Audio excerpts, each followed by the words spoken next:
Assalamualaikum warahmatullahi wabarakatuh. Teman-teman, apa kabarnya pada hari ini? Semoga sehat-sehat selalu. Baiklah, untuk materi yang selanjutnya kita akan membahas mengenai akuntansi persediaan barang dagangan. Silakan untuk mempersiapkan modulnya, dan baik, kita akan mulai pembahasannya. Yang pertama, kita harus mengetahui dulu entitas atau nama perusahaan yang akan kita bahas kasus untuk persediaan barang dagangan. Informasi umum yaitu entitas kita adalah PT Cakrawala Biru, perusahaan dagang yang bergerak dalam bidang penjualan dan pembelian untuk perlengkapan komputer. Kemudian nanti yang kita bahas adalah bagaimana mencatat transaksi penjualan ataupun transaksi pembelian. Ada beberapa ketentuan yang harus kita pahami terlebih dahulu. Yang pertama, bahwa pembelian dan penjualan bisa dilakukan nanti secara tunai ataupun kredit. Ada ketentuan jika penjualan dilakukan secara kredit dan konsumen membayar kurang dari 20 hari, maka akan mendapatkan potongan atau diskon sebesar 5%. Namun jika konsumen membayar lebih dari 60 hari, maka potongan tersebut tidak berlaku. Materi kita adalah untuk mencatat bagaimana jurnal penjualan dan bagaimana jurnal pembeliannya. Baik, kita harus mengetahui terlebih dahulu apa-apa saja sih barang dagangan. Ini hanya contoh atau cuplikan ya. Barang dagangannya itu ada 5 jenis. Untuk mempermudah praktek kita, saya hanya mengambil hanya 5 jenis saja. Yang pertama itu ada hard disk, kemudian ada monitor, yang selanjutnya ada VGA, kemudian ada RAM, dan kemudian ada mouse. Metode pencatatan atau penentuan harga pokok persediaan barang dagangan. Perusahaan PT Cakrawala Biru menggunakan metode pencatatan menggunakan perpetual ya, berarti nanti akan ada buku mutasinya. Kemudian untuk metode perhitungan harga pokok persediaan barang dagang menggunakan metode FIFO, first in first out. Kita sudah pernah membahas ya untuk first in first out. Mudah-mudahan nanti teman-teman bisa merefresh lagi atau mengingat kembali apa itu yang first in first out, yang dimaksud dengan first in first out itu seperti apa gitu ya. Oke, baik, kita lanjutkan. Untuk transaksi di PT Cakrawala Biru ada pembelian, kemudian nanti juga ada penjualan. Nah, untuk yang kita bahas saat ini adalah transaksi pembelian yang sifatnya kredit. Teman-teman masih ingat bagaimana untuk penjurnalan ketika melakukan ada transaksi pembelian secara kredit? Baik, nanti kita akan bahas. Kita lihat dulu kasusnya. Di tabel ada transaksi, ada kolom tanggal, ada nama barang, ada kuantitas, dan ada harga beli per unit. Contohnya tanggal 2 Januari 2019 ada transaksi pembelian secara kredit. Barang dagangannya berupa mouse dengan kuantitas 2.600 unit dan harga per unit adalah 23.000. Demikian juga untuk transaksi yang selanjutnya. Perlu saya sampaikan di sini bahwa harga hanya untuk kebutuhan pembelajaran, jadi bukan harga yang sebenarnya. Oke, untuk penyelesaiannya kita yang pertama yaitu ada transaksi pembelian secara kredit tanggal 2 Januari tahun 2019. Pembelian barang dagangan berupa mouse ya, pembelian dilakukan secara kredit, berarti kita harus melakukan perhitungan terlebih dahulu. Ada harga per unitnya, yaitu untuk mouse 23.000 per unit dan pembelian sebanyak 2.600 unit. Tentu kita kalikan sehingga kita memperoleh angka 59.800.000. Lalu kita melakukan penjurnalan akun-akun apa sajakah yang harus kita cantumkan atau nominalnya juga berapa.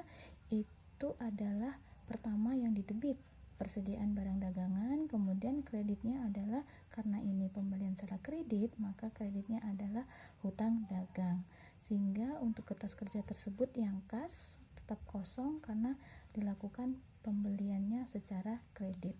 Demikian juga untuk contoh transaksi yang tanggal 4 Januari tahun 2019 ada 3 barang dagangan, ada VGA, ada hard disk, kemudian ada monitor dengan rincian sebagai berikut.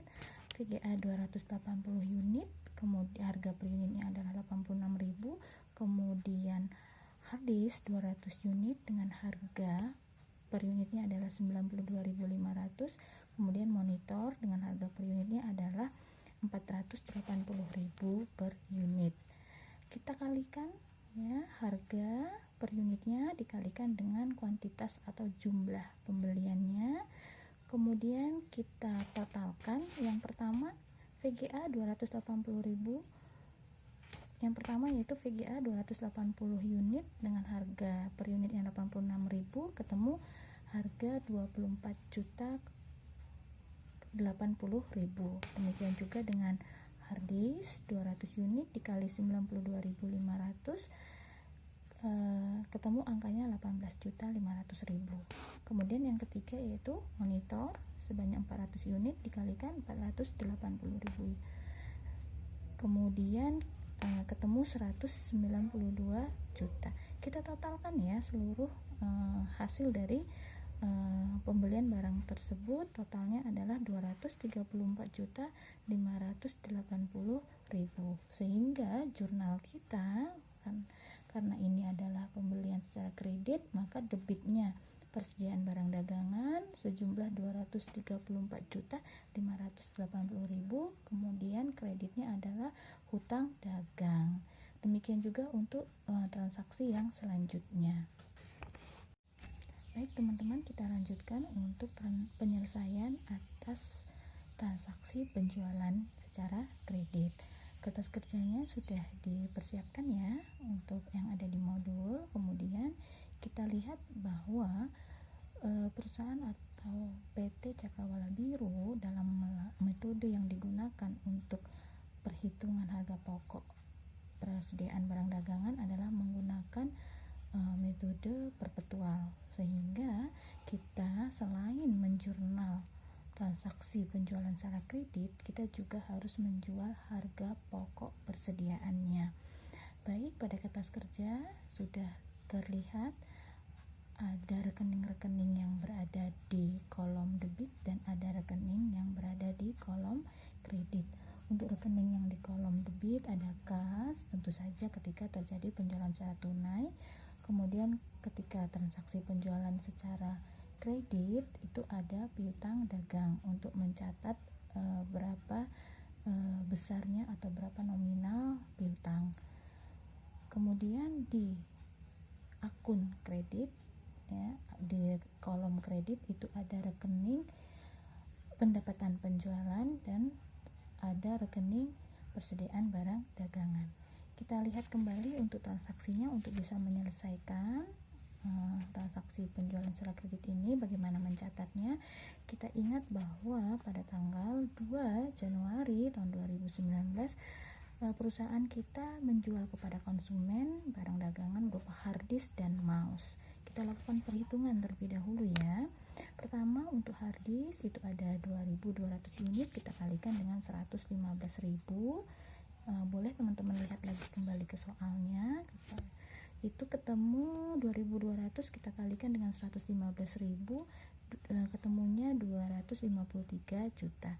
Kemudian untuk mouse itu terjual sebanyak 2.700 unit, kita kalikan dengan harga jualnya yaitu 27.500 per unitnya, sehingga diperoleh angka 74.250.000. Kita jumlahkan ya, ketemunya 327.250, maksud saya 327.250.000. Kemudian angka ini kita jurnal ya, karena ini adalah penjualan secara kredit, berarti akun yang harus kita catat yaitu pertama di debit ada piutang ya dari konsumen sebesar 327.250.000, kemudian di kreditnya adalah pendapatan penjualan dengan nilai yang sama yaitu 327.250.000. Lalu bagaimana jurnal untuk harga pokok persediaannya? Oke, kita harus melihat di perpetual atau di buku mutasi ya, mutasi dari barang dagangan harddisk dan mouse ya.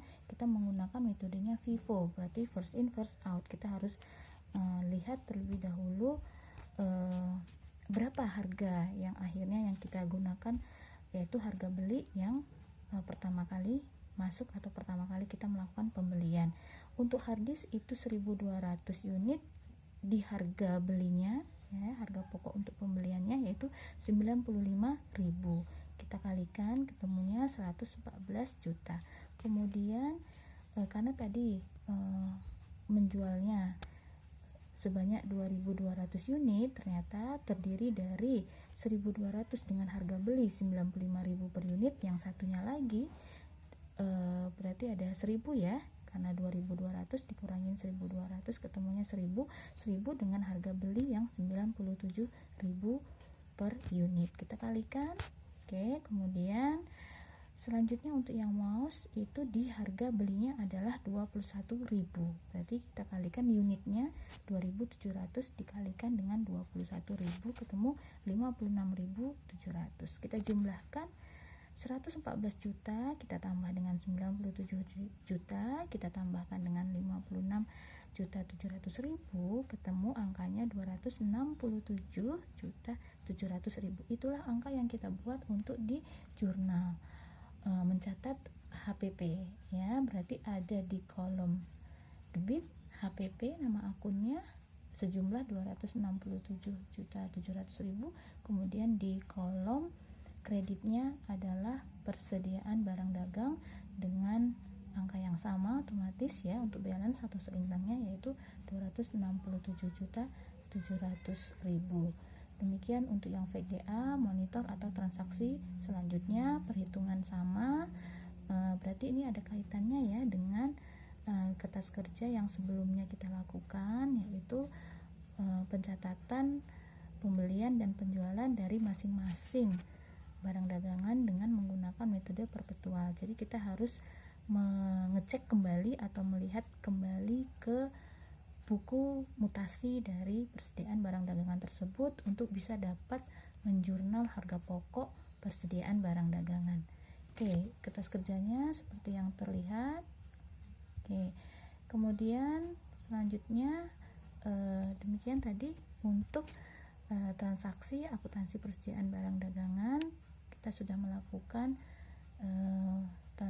bagaimana atau menjurnal untuk transaksi pembelian secara kredit dan penjualan secara kredit. Jadi kita harus memahami metode apa yang digunakan oleh atau metode atau kebijakan akuntansi apa yang diterapkan dalam suatu entitas, itu akan sangat menentukan ketika kita melakukan penjurnalan. Apakah menggunakan metode fisik, apakah menggunakan metode perpetual, kemudian bagaimana perhitungan HPP-nya, apakah menggunakan metode LIFO, apakah menggunakan FIFO, apakah menggunakan average. Itu semua harus kita pahami sebelum kita melakukan penjurnalan untuk transaksi penjualan ataupun pembelian barang dagangan. Demikian untuk materi kita pada kali ini. Ketemu lagi di materi yang selanjutnya. Semoga bermanfaat. Sehat selalu. Assalamualaikum warahmatullahi wabarakatuh.